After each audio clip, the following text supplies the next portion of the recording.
Thanks for tuning in to the 17th episode of the Handmade with Heart podcast. On this episode, I interview Miche from Miche Scott Handmade. We chat about using wild harvested ingredients, traveling the world while growing your small business, and using score.org to find a free online small business mentor.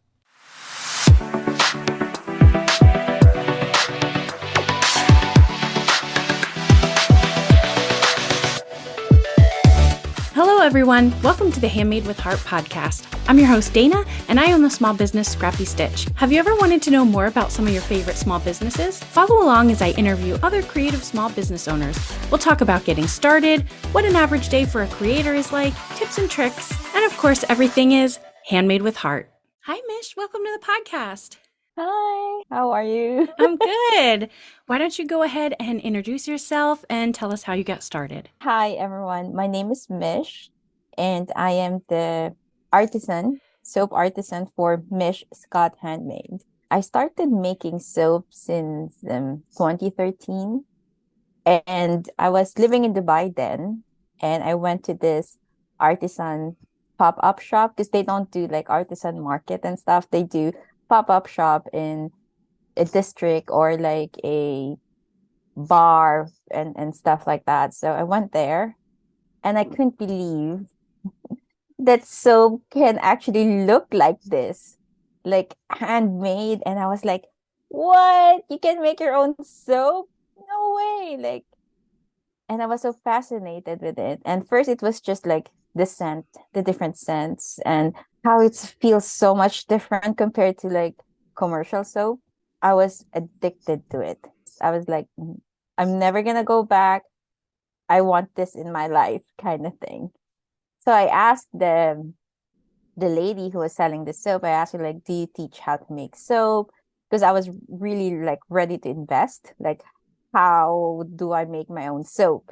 And she did. But the wonderful thing about her is that she didn't teach me how to make soap. She taught me how to formulate my own soap.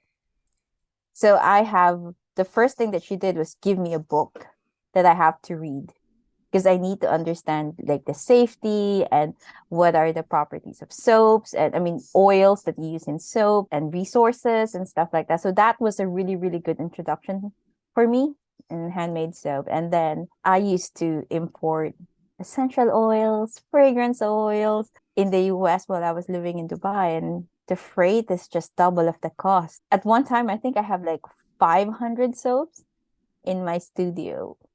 And everybody in the office is like, I feel like Oprah, you get a soap, you get a soap, you get a soap. So yeah, that's how it started. And then when we moved to India, I lived in India for 4 years. It's a different kind of lifestyle because first, you're not working. Second, you don't have friends. Third, you're not known as your name, but you're known as wife of. So there's a sadness in losing your identity and losing your own person. Also, like the financial independence. Mm-hmm. And it was a really low point in my life because I've never been out of work. Yeah. Or at least find classes that I can go to. Continuous learning is very important for me. So I started connecting with an expat group, and then I learned about local NGOs, and I connected with the US consulate under their community liaison office. And I started teaching how to make handmade soap. And it wasn't like I want to teach because I'm bored. I want to teach because when I was teaching how to make handmade soap, I always ask, why do you want to learn?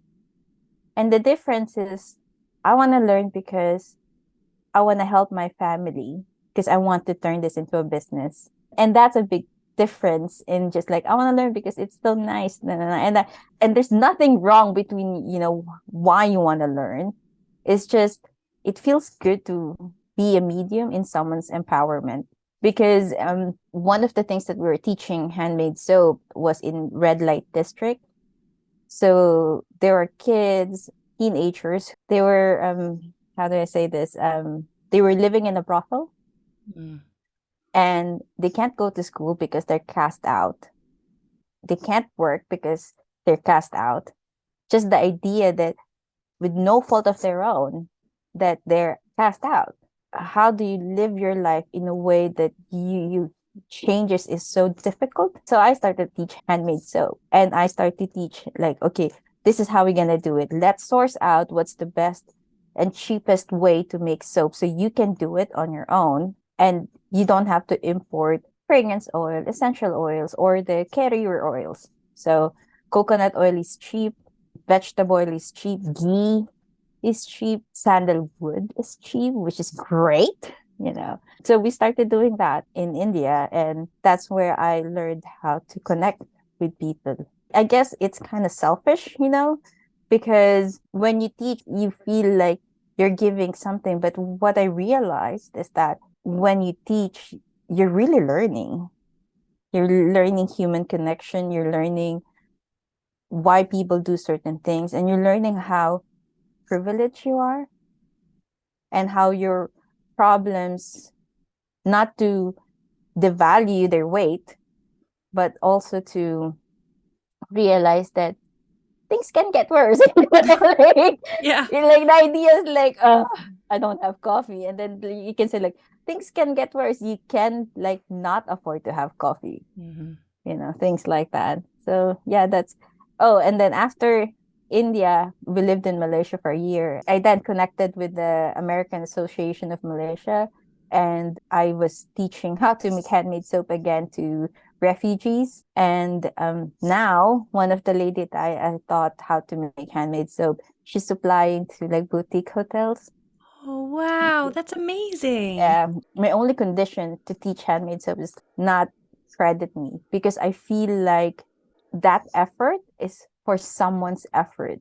Because learning how to make soap takes dedication. There's a lot of readings, there's a lot of trial and error. And if anybody wants to credit it, it should be the person who's making the soap, not the teacher who taught how to make soap, you know. So she works with the NGO, and she facilitates, she's one of the facilitator, and then they make handmade soap supplying to a small boutique hotel. So that's something that they can, you know, it's like a social enterprise that we started for them. That is So, yeah. amazing. I love A that. very long story. Yeah. Did I just take you to like emotional Yeah. ride? But that's so cool. And then you came here and Yeah. started. So we moved to US January 2020, peak of COVID. Oh my. I didn't meet anyone for 1 year. I started to talk to walls, and the walls started to talk back, you know, because there's no one to talk to. Mhm. Oh my gosh, my husband, bless his heart, he's exhausted from work, and then he will have to talk to me because I didn't speak the whole day, you know. Mhm. So I think those are the few changes, and then I was like, you know what? I should try to connect with the community and really get to know. And that's when I started like, okay, let me turn this soap making hobby. And my husband was like, it's a pretty serious hobby because that's expensive hobby into a business. And that's a different mindset. Because I was Mhm. so afraid to lose the joy of just creating and making soap and being happy, and then just giving soap away and not thinking about, will this be something that I can recoup, or is this something that my margin can afford? I don't think about that when you're just creating, you know. And so I have to like refocus my mindset into something. Okay, if I want to turn this into a business, it needs to be a business, but I want it to be a purpose driven business. I was telling myself, okay, if I make this successful, I can teach other people how to make it successful when they start building their own handmade soap. And there's an idea wherein, oh, but you know, if you start teaching, there would be your competition. And I always believe in the mindset of abundance, because I feel like if you start limiting yourself in, what if this person becomes my competition, it boils down to integrity, it boils down to your values, it boils down to your company's core values. And I think that's something that people cannot replicate, because we have very smart customers. They see it, Mm-hmm. they can feel it, they can read it through your words. And yeah, that's when I started to decide, yeah, I'll make this into a business. And the first thing I did was, and this is a good advice for people who want to start small business, do not ignore your admin. Before you can build something up, you have to dig down. So don't forget your sales tax permit, your registration, your LLC, your trademark, your bookkeeping, your CPA. Mm-hmm. Those things will help you in the long run. And it will allow you to just breathe in and breathe out because you've done the work. So that's something that I really appreciate doing Mm-hmm. before saying, okay, here we go. On your website, you talk a little bit about handmade soaps using traditional methods versus soap that's mass produced in a factory. Tell me a little bit about the difference. I think when you value handmade, you value the personal touch of the person who's making it. I feel like there's a signature, like a piece of your heart in whatever you do. And this is why sometimes it feels so hard to feel rejected in standing in a market and no one saying hi, or just people walking passing by, because it's your heart on the table Yeah. for the market to see. And this is why when somebody buys, the artisan do a little dance, or they're like so happy because it's good to be appreciated. When someone comes up to me and say, "Oh, I found you on Instagram," and I would usually say, "Oh my God, I feel so seen," because you don't know who's really looking at it. You don't know how you made them laugh, or how you like, I don't believe that. So when you make handmade, it's like offering a piece of your heart and soul. And this is the effort that I've done in all the years that of my trial and error, and I hope you like it. Commercial soap is like great because you can mass produce something, and if it's immediately needed for like war zone, for example, or like medical, the response is quick because it's more transactional, Mm-hmm. the commercial. So I don't want to discount like, oh, this is this and this is that, because I always believe that everything serves a purpose, whether it's good or bad, or it's just is. And this is funny because I learned it when I'm making handmade soap. Soap itself, it's a commodity. It's something that you use and it's gone. It's not like a painting where you can look at it and have a different interpretation.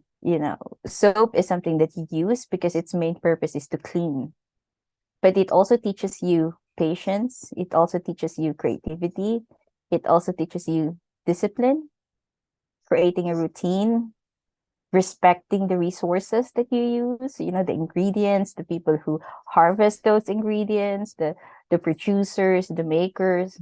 And now, as I'm getting older, I'm learning to accept that there's no good or bad. There's just is. And that balance is needed, because you cannot appreciate good when you don't know what's bad, or you cannot appreciate what sadness is when you don't know how to be happy. That's balance. And soap teaches me this, you can't have maximum things that you want to put in soap, because the balance would be off. It's not good. It won't be the best quality that you can offer. Where do you get your inspiration from? Oh, yeah, yeah.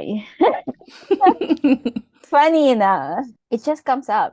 I didn't realize how deeply emotional and affected I am with the collections I make. Usually in the traditional commodity or merchandise or products, you have this yearly merchandise calendar. So you have your New Year, Valentine's Day, which I don't celebrate, then St. Patrick's, or like 4th of July, and then Thanksgiving, Halloween, Christmas. And usually you have different types of soap, pockets of soap or pockets of product for those peaks. But I didn't want to do that. I want to create a product that anybody can use at any certain time. And if I do need to tweak it from the financial standpoint of the business, it needs to be flexible. So it can be the same soap but different packaging or some additional accessories, and then you can package it differently. So with the collection, it's just something that resonates with me. I didn't know that I want a collection like this, but I see patterns and pockets of like, oh, that's connected to this and that's connected to that. And I want to honor that. So the first collection I did was Flora. Flora is the name of my grandmother. She's very special to me because I'm her first granddaughter. And when she was in her late days, she couldn't remember anyone except me. She Oh, remembers me. She has 6 kids. So every kid will have a day to take care of her. And on Sunday, she's mine. She lived in a period of time where you save everything because it was during the war. So you can everything, you save everything. You don't use your best perfume, your best clothes. It's for special occasions. So every Sunday, I would give her a bath. And one day she said, when you were young, I was giving you a bath. But now, look how times reversed. And I was like on the brink of crying. yeah. And I told her, like, you're gonna get me into trouble because you can't be sad or happy. It might trigger an attack. And she laughed. But honestly, that moment, I think it just solidifies how really special she is. The only thing that I think she regrets is not growing flowers. She cannot grow flowers in her garden. So she would raise pigs, chicken, cook amazing, crochet bed sheets and everything, but not grow flowers. She cannot. It always dies. So Oh. um we we used to put fake flowers in the garden so that when she looks out of the window, there would be like flowers there. Because she won't know, but she would just like enjoy the view. Yeah. She knows it's fakes, but she just like pretends like for our sake that we Oh. don't know. But yeah, she knows. At one time, I think I gave her like, you know how Miss Universe have those big gigantic flowers? Yeah. It was Mother's Day, and then I ordered flowers and gave it to her. And I asked her to wave like, how they wave like Oh. Miss Universe. I think that was the last flowers I gave her. So Flora is a very, very emotional connection in honoring her. Not just her as a grandmother, but as a woman, as a mother, as a sister, how she represents the love for family and all her sacrifices. So yeah. So those are the things that like I never realized that's a collection. I just want to connect, honor the people that really moved me. And your soaps aren't a typical bar of soap. They have a very like vintage, elegant vibe, and your color palette is very earthy. Yeah. I do. Not that I don't like mica, which is like a lab made. Okay, for everyone who thinks like, oh, it's not. If you're wearing makeup, that's lab created colors. They're safe in your skin. There's a standard for that. And so is soap. It's skin safe, it's safe synthetics. With my color, I've done it all. The only thing that I haven't done is like neon color soap because I've never been drawn to neon colors or glow in the dark or the jelly soap. I've never been drawn to that. I think that's where I draw the line. It's cool for kids, but it's not my cup of tea. And when I was thinking about, okay, how do I really want to do this? What do I really want to do? How do I really want to present a soap that's so close to me in a way that it's an invitation to the world that I created and the lessons I've learned in soap making? It just made me realize like I really actually want natural colorants. I really want clays. And it can be sometimes limiting. It's just coming back to earth. Mhm. It's like earth provides you everything. Might as well be respectful and honor that earth is one. Yeah, so I only just use natural colorants.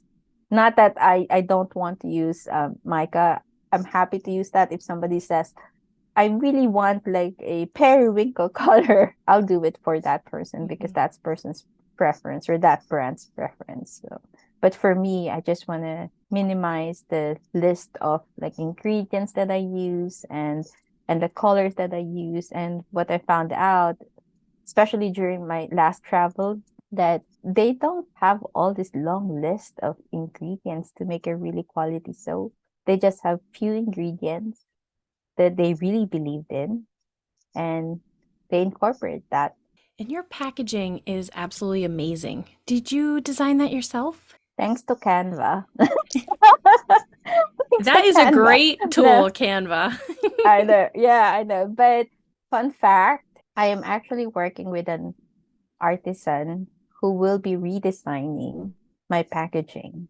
I think I'm very fortunate that I am in the position in the business now that I can actually collaborate with an artisan to draw the images and the graphics of my packaging. I wanted to do it from like the beginning, but I don't want to come to a artist who does a lot of effort and learning and teaching and then cheapen that talent because I can't afford it.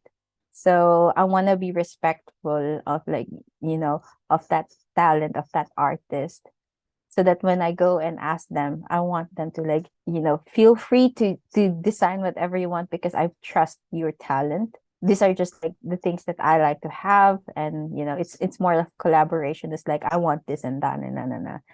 So the packaging that I have, it's going to change. It's probably in the fall or next year, but I'm really, really excited because along with the change of packaging, I will also be changing the formulation of my soap and will be incorporating coconut milk and mango butter.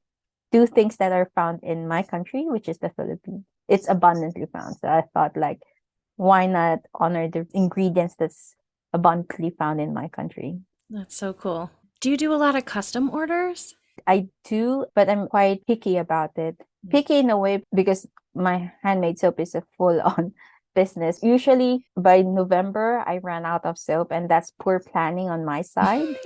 So, because every year it's like, oh, okay, so I'll just double it next year. And then next year's like, oh, that's really poor planning on my side, you know, because that's like loss of sales and, you know, peak season loss of sales. That's gonna hurt. You say on your website that your soaps are made in small scale batches, which allow you to control the quality and reduce waste. What are some ways that you make your small business sustainable? We partner with One Tree Planted, and I wish I can be part of the 1% organization, but 1%, it's still very big for, I want to say us, me and my dog. It's still very big for us. So One Tree Planted is amazing partner of ours. You can't be 100% carbon neutral because I feel like little changes here and there, little effort will eventually contribute to something big. And as a small business owner, it's my responsibility to contribute a little bit, just a little bit. It's good for the soul. It might hurt your margin sometimes, but it's like environmental tax that you that you impose on yourself because you've been using even though it's like fair trade and ethical sourcing, I feel giving back should be one of the core values of a company. Mhm. You know, be a service to your community, to the planet, and to your customer, of course. So, how does One Tree Planted work? So every purchase that you make, we plant a tree. So if you purchase like one soap, you plant one tree. So for every purchase, we plant a tree. That's Yeah. amazing. I love that. You said that some of your ingredients are wild harvested. Tell me about that. So the clays that I use for colorant are actually sourced from the Amazon River.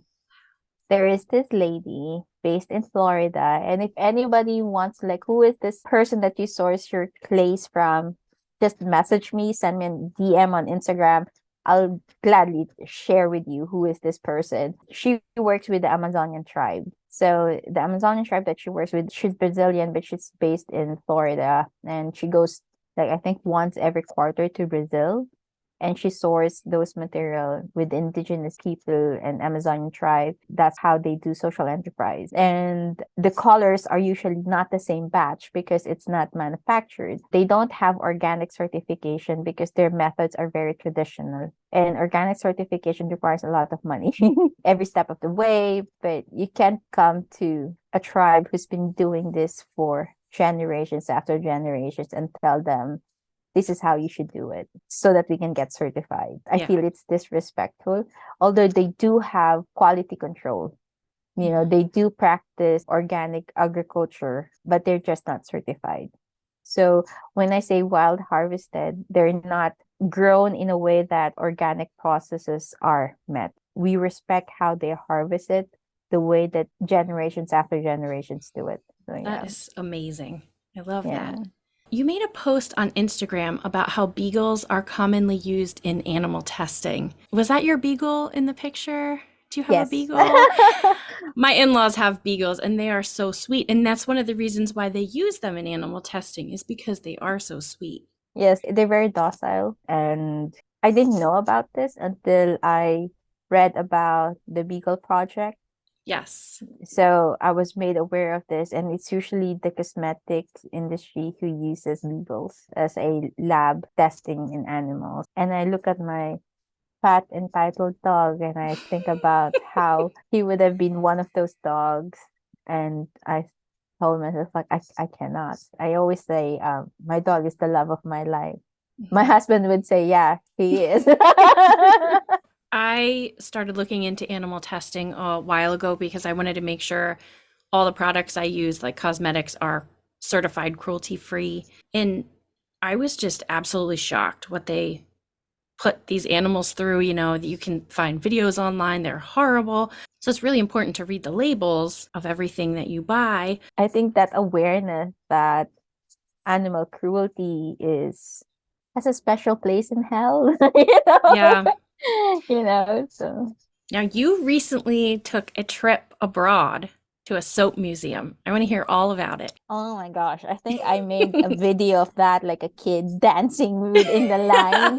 I like super happy, and we were in Marseille. We arrived at like lunchtime, dropped my bags, and then went to the museum. And my husband's like, no, no, no, like, no, I don't care. We're going. This is the highlight of the trip. So the museum itself, it's very small. It's usually for tourists because there's like 4 different families of traditional savon de Marseille in France.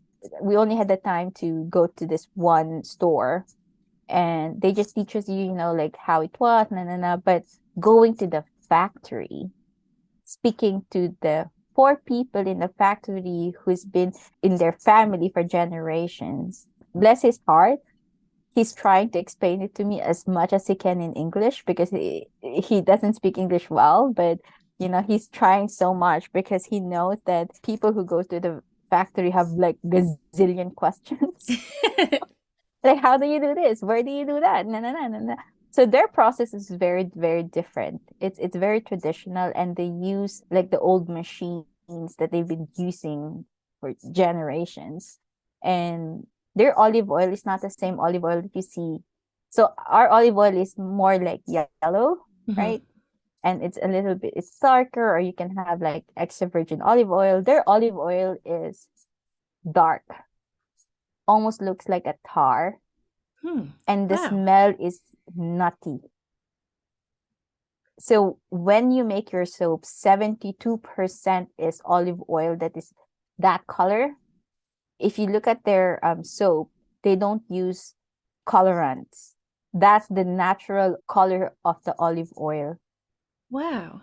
And there's no essential oils added. What you smell in that Savon de Marseille is they're classic because they have variations now. But the classic one is like no essential oils, just 72% of olive oil, and that's it. The other percentage of that olive oil is a trade secret. So we never discussed that. They're like, oh, but what about? And I said, no, we don't. It's family recipe, Mhm. so we don't do that. So so that trip was like you know how some people like, my dream vacation is this or my dream vacation is that. That was it for me. I didn't even know there was a soap museum. I just said like, I want to go to Marseille because that's where Savon de Marseille was born. I want to see this and that. I actually want to go to Aleppo, Syria. Not advisable at the moment. I'm just saying because it's actually if you look at the history of soap, it's actually in Aleppo, the Arab traders who visited Marseille was the one who introduced soap to them. So I want to go to Aleppo and see it there, but at the moment it's not possible. So I'm gonna go to Marseille, and then maybe next year I'll go to Castile, Spain, where the Castile soap is Oh. born. And I also want to go to Palestine because of Nabulsi soap, which is like sorry, the Palestinian soap, but it's not feasible at the moment. Hmm. Or I want to go to Africa, big continent. I know, I understand, but I want to go to where the black soap is, because there's like a lot of traditional soaps in the world, and I thought like, if only I can have a glimpse of that history and Hmm. how it means to people, it would mean so much to me as a soap maker. I've gotten some of that black soap before. I really like it. The plantain one. I've Yeah. there's like a lot of fake ones out there that are really good, but the real one, they don't use sodium hydroxide. They use the ashes of plantain. And usually it's a hit and miss because it can get lye heavy. You need someone who's really, really, really versed in that, making black soap. I'm still wanting to find a company or a brand or an old traditional family who does it and purchase it from them, and still be that kid who's like giggly and then like, take a picture with me. Now, did you bring your soaps with you Oh and yeah. photograph them abroad? I thought so. I was looking through your Instagram. Yeah, half of my suitcase. I don't do check-in every time I travel. It's always carry on because I'm so afraid that my luggages will get lost. So I'm like paranoid like that. So I only do check-in. So half of my suitcase are my clothes, and then half of it is soap usually. And yeah, I brought soap, and then I distributed some of my soap to like strangers that you meet who are nice to you. Oh. So we went to Vatican, and there's a friend of mine, she's very Catholic, so I know it would mean a lot to her to get a rosary from Vatican. So I went there, and the Italian ladies who helped us was very, very nice. So I gave them soap, and the way that they look up is like, this is soap. Oh my God. It's nice to see people's reaction, especially when they say, "Oh, this is so beautiful. I cannot use this." It's like, no, use it. Life is short. I always bring my own soap. It doesn't matter where I am. I'm trying to figure out how I can have single use soap, like the disposable. So Oh, when you go yeah. to restaurants, I don't use that pumping thing because I Hmm. hate that. And then here I am at the restaurant taking out a big bar of soap to wash my hands like a psycho. And then I think I got used to like the look. So I love yeah. it. You said you hear that a lot, that people say that your soap is too beautiful to use. I Yeah. can see that. Oh my gosh, it's so beautiful. I learned over the course of like, when people say that like, life is short, use pretty soap. Hmm. Because it also reminds me of my grandmother. She would not use her best dress or would not use her best perfume or her best lipstick because she's saving it for special occasion. So every Sunday when I give her a bath, I will use the best dress. I will use the best perfume on her. And I will tell her, today is a special occasion. Hmm. And I think like when COVID happens and the lipstick purchase skyrocketed, because I think people want a little bit of luxury while they're like just at home in pajamas and wearing a red lipstick, for example. Hmm. And yeah, I think that's how I want my soap to be, because you never know. Not to be like so morbid, like you never know, you might die tomorrow. Right, Like, right. like You never know how this moment will pass and how you would remember it, or how the people would remember you in certain moments that you're so unaware. So Mhm. just use the things that makes you happy. Savor the moment and enjoy. Which brick and mortar shops are you in? I'm very, very fortunate to partner with a lot of retailers. We are currently at 34 stores right now. And Wow. yeah, so if you go to my website, under the shop, there would be a stockist, and then it will show you the map of US. And then you can see all our stores who carries our soap. I'm very, very thankful for all the retailers who really believed in us because we're very young.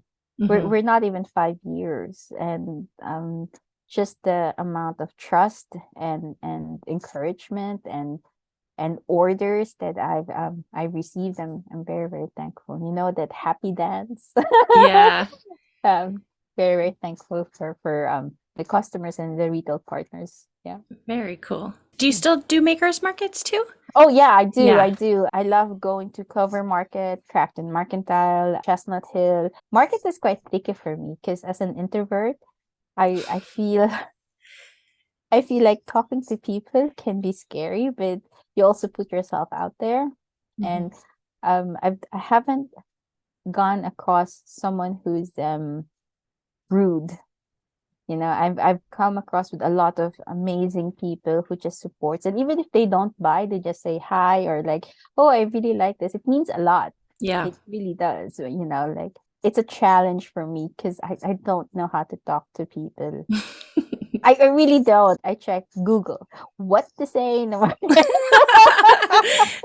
You know, because it's you can talk about weather and how everything is, but you know, at the end of the day, making pure connection and then being open to it, because you can make connection, but the other person needs to be open. Right. You know, like connection is two-way. Like you can be out there pouring your heart out, but if that person is not ready, you won't get that connection. Hmm. So yeah, it's like, here's my heart, please don't hurt it. And thank you.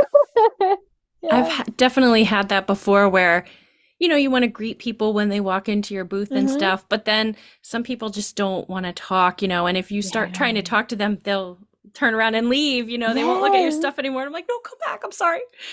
I'll keep my mouth shut. I was like, I promise I'm not this weird. I promise I'll leave you alone. Yeah. Also, Market has, especially Clover, for example, they allow dogs, right? Yes, I love So that. it's like, can I pet your dog for Yeah. emotional support? Yeah. But yeah, but so far I've really met amazing people. They would say, "Oh, I bought soap from you last December and my wife loves it, or my best friend loves it. I sent it to this and that." That's a really good feedback. It's like, okay, I'm doing something right. Hmm. I'm going in the right direction. So that's good. And aside from that, the first people that I've connected with are other artisans, other Yeah. creatives in the markets. The first market, I didn't know you need to be standing. I couldn't move my feet. Like, what? And then my back. And I was like, I'm so old. And then the tent is heavy and Oh, taller yeah. than me, you know, and you Yeah. have these crates and crates. It's really experience. As Mhm. you do more markets, you get more comfortable, you calm down, and you say, okay, you can tell if people are open to conversation or they just want to be left alone. My displays have moved around and stuff. You Mhm. get better at it. So yeah. I used to have a really hard time accepting money from people because I just kept thinking when I first started, I was like so worried like, oh, what if the snaps fall off or what if I forgot to clip a thread on something? I really doubted myself and now I'm like definitely grew and Oh my gosh. Tell me about accepting money. And one of the hesitation of like making soap making as a business was like, how do I even sell this? Because the mindset's like, I can't sell. I don't know how to sell. Mhm. You know, like if I can give you free soap, I'll give you free, you know, like because you're at that mindset. But then somebody said like you have to look at it as service. service to your community, that you're not cheating them on your product, that you actually really made an effort, but also look at it in a perspective that that money is freedom for you and your family. Freedom for you to enjoy moments wherein you can buy your own dinner to treat to your family, or give an extra gift for your dog because you had money from the sale. That money is exchange. Yeah. And with money, you can help more people. It's easier to give what you have than what you don't have, because you really can't give when you don't have Yeah. anything. But if you have money, I think there's this bad connotation about money and how sleazy it is. But I feel like money is great when you don't waste giving it away. You give it away not because you have plenty, but because you know how it is not to have any. Different mindset. Thanks, soap making. Yeah. Yeah. I know doing all this, it really does make you think about things a different way. Because, like, I was so used to giving things for gifts to people. That's why I think I had a really hard time, like, charging people, for quite a while. I would get really worked up about it. Yeah. Tips for small business owners: know your numbers. Hmm. Know your numbers. Otherwise, it's an expensive hobby. Right. Really expensive hobby. Know your numbers. Know what's your acceptable limit when you're giving discount. For a small business owner, the balance between being a visionary of where you want to take your business and being operational on how you want to operate your business is a very, very heavy task to balance. Because as a visionary, you want this and that and doing this, but as an operational, like, let's look at the numbers. Does it make sense? Are we ready for this dream that we want to achieve, or this goal that we want to accomplish? And with soap making, it really teaches you to be grateful with your past, but also embrace where you are right now. Soap making has a lot of values, to be honest. Like, I've learned a lot just by making soap. Did you ever take any small business classes or anything like that? Or No, when I was working in Dubai, I was working in a company for luxury retail. So, but I wasn't working in like, oh, fashion show, blah, blah, blah. I was working in the business of fashion. So it's more on planogram and profit and loss, P&L, and then buying and merchandising. So number counts. So I think that balance of like, I want to be this creative, but I also want to see the numbers, it helps me. But when I moved to the US, score.org is a good resource on how to go about starting a small business in Pennsylvania. And it's free. And this is what's so good about Score. You check your state and they match you with the people. And these people are like retired CEO, retired CFO.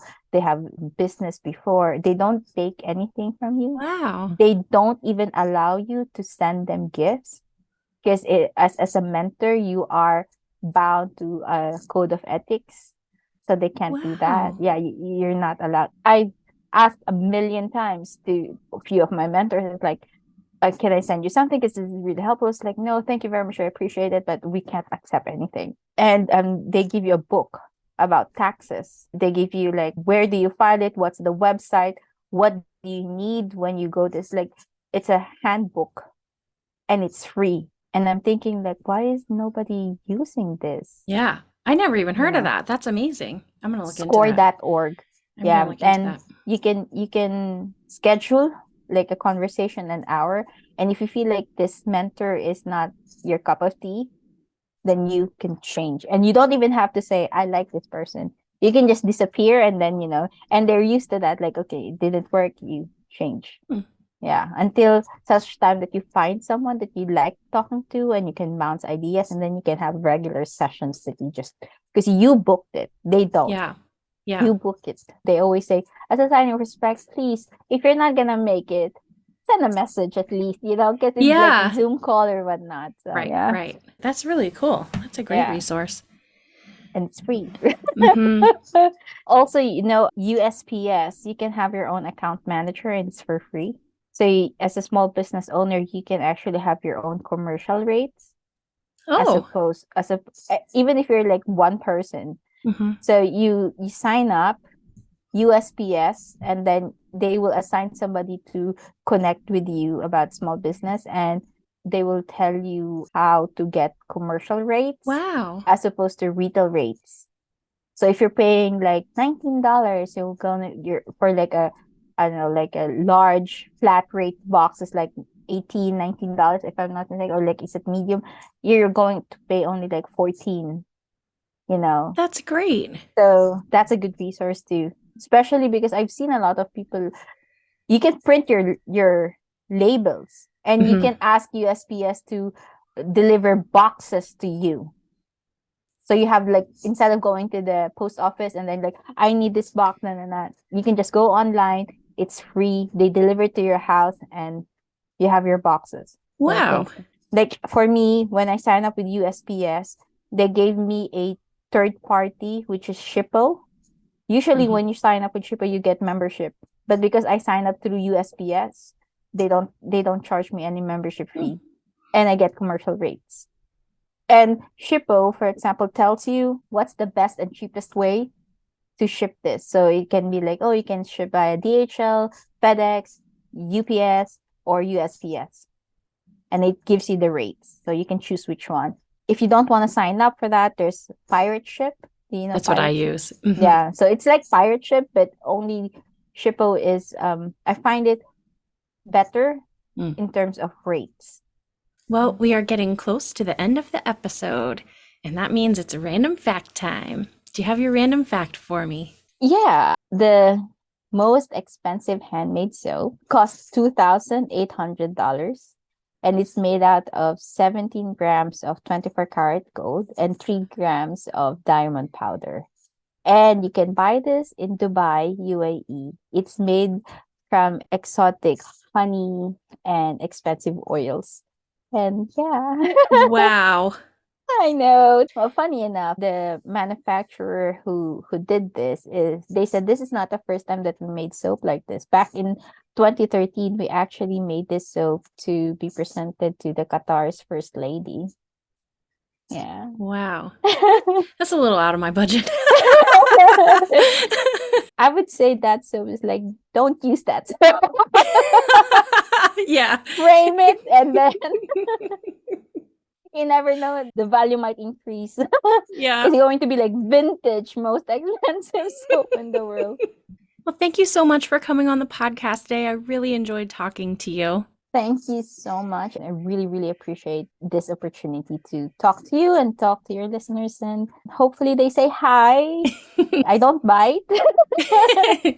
So thank you. Yeah, you're welcome. Have a good day. You too.